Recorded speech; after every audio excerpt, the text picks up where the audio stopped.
everybody, Mizzo here, and today we're going to talk about construction of sex.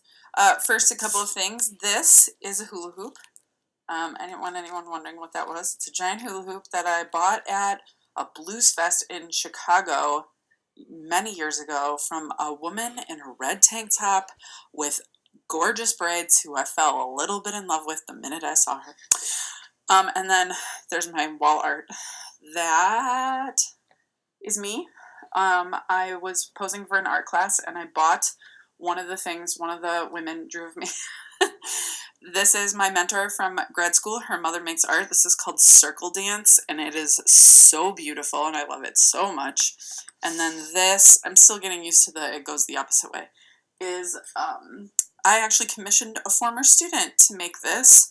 And it says,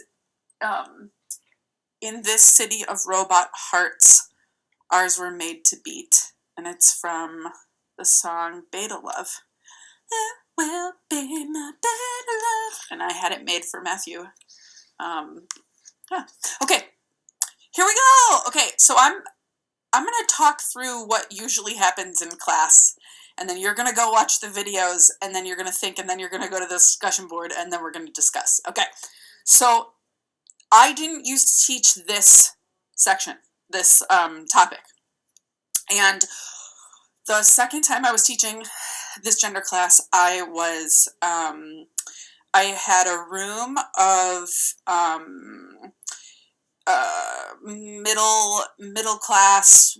Most of them are white, most of them are straight. I had a few exceptions. And there were 2 boys in the class, and the rest of them were femme-bodied. And it just so happened, this wasn't planned, but it just so happened that this day, the men were not there. They were gone. Talking about, but it was topical at the time. And I was writing on the board, you could kind of see me doing this, right? I was just kind of talking and I was like, some of the stereotypes that we come up with, or like some of the stereotypes we have around sex and gendered bodies are connected to biology. That doesn't mean that it's true for everybody, but there are sort of like justifications by why we have certain stereotypes. And I was saying, for example, a really good one is like the idea that in sex, men finish first, and that once men orgasm, that sex is over, right? And I was saying like vagina bodies are not always, but have the capability, usually, to orgasm more than penis bodies. And penis bodies can orgasm multiple times, but it's a lot harder and more rare. And then I just casually said, and because women have 2 types of orgasms, vaginal and clitoral. And as I'm like talking about this, I start to get these kind of faces that are just really slightly like, mm-hmm. And I was like, do we all know this? Do we all know our bodies? And it's like, yeah. It's like, do you want me to just do a little review? And everybody's like pulling out their notebooks, like, yeah. So I was like, oh, like, I love talking about sex. I'm writing a whole dissertation on it, right? And I think sex is very integral, but I guess I hadn't realized like how much sex, was socially connected to sex and gender. And see, even when I'm saying sex, it's like, sex or sex, right? So I always pick a student when I teach this. It's like in the corner, so I don't have to do it. But it's like, okay, when I'm saying sex, I mean, they just do this every once in a while for me as I point. Instead of like the sex you are, right? We've really been talking about sex and gender, like the sex, your biological sex, versus sex like having sex, right? I'm trying to be inclusive with my hand gestures here, all the things. I hope you're like hiding this from your family, like, it's my gender teacher, I can't help it. Yeah, there's a lot of not safe for work stuff coming, so I will warn you and cue you and all of that. But if you're around children, put your headphones in. Okay, so I started thinking about and adding this, and then the next time I taught the gender class, I added this sort of section, and I really, really love it. So the first thing I would do, right, is just ask you all what sex is. Um, and I would probably tell a story. And I'll pick a real story, right? This is a long time ago, but we used to go to this bar, Miss Kitty's, and we would sing karaoke every Thursday night. It was so fun. And one of my friends and I, after the bar that night, we went home to their house and we had sex. And then I think I left the next morning. Yeah. So, right, like, what are you imagining I did? Don't have to answer it loud. So this is actually kind of fun on a video. In class, it's a bit, you said you had sex. um, Now, I was very touched one of the times I taught this, and I said, if I said I had sex last night, what would you all think?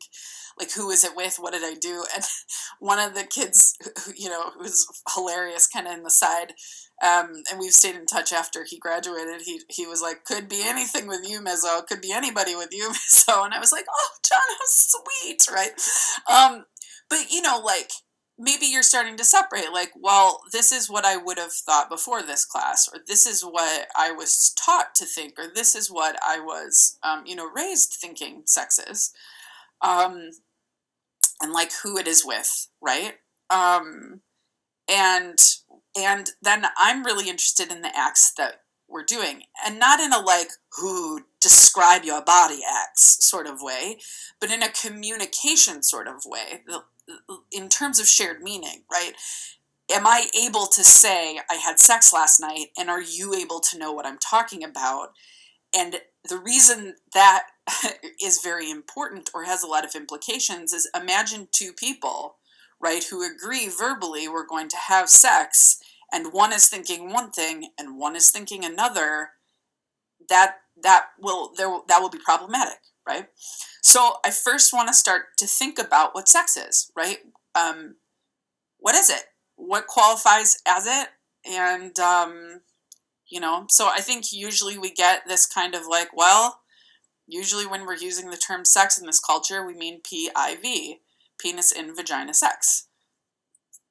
Um, and a lot of even the hand gesture I just did, right? Like, a lot of our sex jokes, references, assumptions, etc., are really based on this heteronormative assumption, right?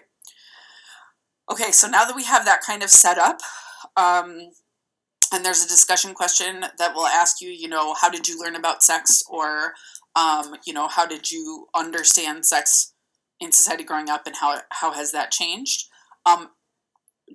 Share what you want. Don't share what you don't want. Obviously, always. Safe space totally applies to the discussion board.